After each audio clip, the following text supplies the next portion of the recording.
Tamil junior மே 1980.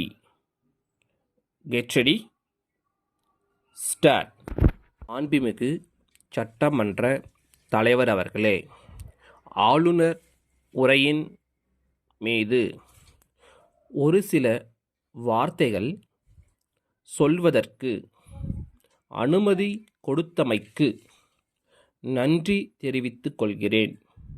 நம் மாநிலத்தில் நாம் உணவு உற்பத்தியில் தன்னிறைவு பெற்றுள்ளோம் என்ற கருத்து ஆளுநர் உரையில் காணப்படுகிறது.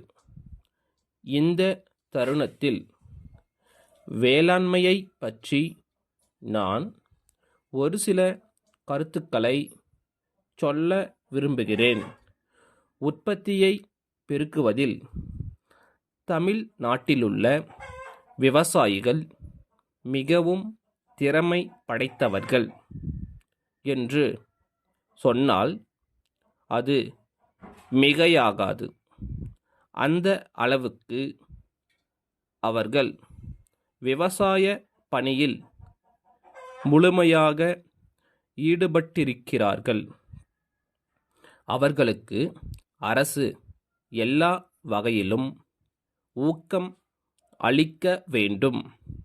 அவர்களுக்கு தேவையான உரம், பூச்சிக்கொல்லி மருந்துகள் முதலியவை உரிய நேரத்தில் குறைந்த விலையில் கிடைக்க ஏற்பாடுகள் செய்யப்பட வேண்டும். மேலும் விவசாயிகள் உற்பத்தி செய்யும் விளைபொருட்களுக்கு உரிய விலைகள் கிடைக்கவும் வழிவகைகள் செய்யப்பட வேண்டும். அதே நேரத்தில் விவசாயிகளல்லாத மற்ற பிரிவினர் விலைவாசி ஏற்றத்தினால் பாதிக்கப்படாதவாறும் அரசு பார்த்து கொள்ள வேண்டுமென்று கேட்டுக்கொள்கிறேன். கல்வி வளர்ச்சிக்காக நமது அரசு ஒவ்வொரு ஆண்டும் பல கோடி ரூபாய்களை செலவு செய்து வருகிறது. தற்போது ஆரம்ப பள்ளி இல்லாத கிராமமே நம் மாநிலத்தில் இல்லை என்றே சொல்லலாம்.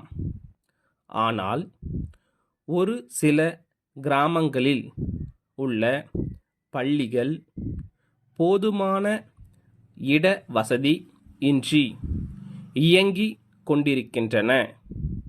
நகர்ப்புறங்களிலுள்ள பள்ளிகளோடு ஒப்பிடும்போது கிராமப்புறங்களிலுள்ள உயர்நிலை பள்ளிகள் கூட ஓரளவு வசதி குறைவுடனேயே செயல்பட்டு கொண்டு வருகின்றன. ஆகவே பள்ளிகளில் வசதிகளை பெருக்குவதற்கும் கல்வியின் தரத்தை உயர்த்துவதற்கும் அரசு தன்னுடைய திட்டங்களில் முதலிடம் தர வேண்டும்.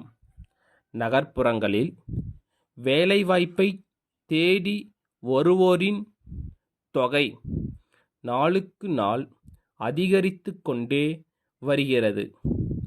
அரசு தொழிலில் வளர்ச்சியில் காட்டும் ஆர்வத்தினால் நகரங்களைச் சுற்றிலும் பல புதிய தொழிற்சாலைகள் ஏற்பட்டு வருகின்றன. இதனால் நகரங்களில் மிகுந்த மக்கள் பெருக்கம் ஏற்பட வாய்ப்பு இருக்கிறது. ஆகவே நகரங்களில் வாழும் மக்களுக்கு தேவையான குடியிருப்பு வசதி, சுகாதார வசதிகள் ஆகியவற்றை செய்து கொடுப்பதில் அரசு கண்ணும் கருத்துமாக இருக்க வேண்டும். போக்குவரத்து நெரிசலை தவிர்க்க நகரங்களில் அதிக அளவில் பேருந்துகள் விடப்பட வேண்டும் என்ற கோரிக்கையை அனைவரின் சார்பாக இங்கே நான் வைக்க விரும்புகிறேன்.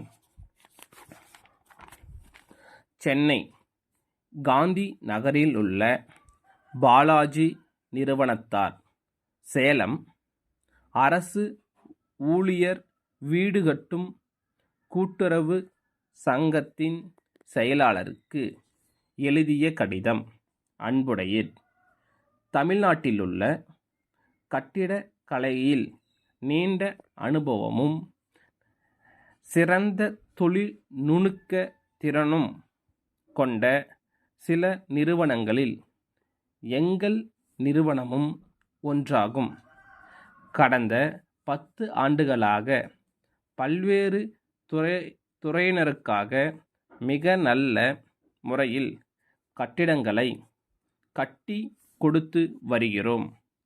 அண்மையில் தங்கள் சங்க உறுப்பினர்களுக்கு சுமார் 200 வீட்டு மனைகள் ஒதுக்கீடு செய்யப்பட்டுள்ளதாக அறிகிறோம். வீடுகளை அவர்களே கட்டி கொள்வதில் உள்ள சிரமமும் அதிக செலவும் தாங்கள் அறிந்ததே.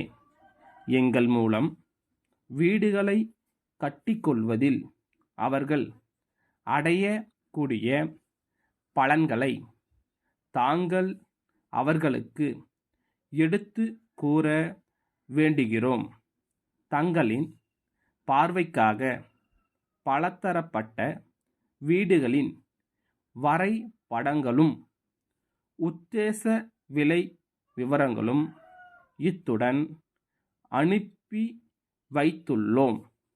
ஸ்டாப்.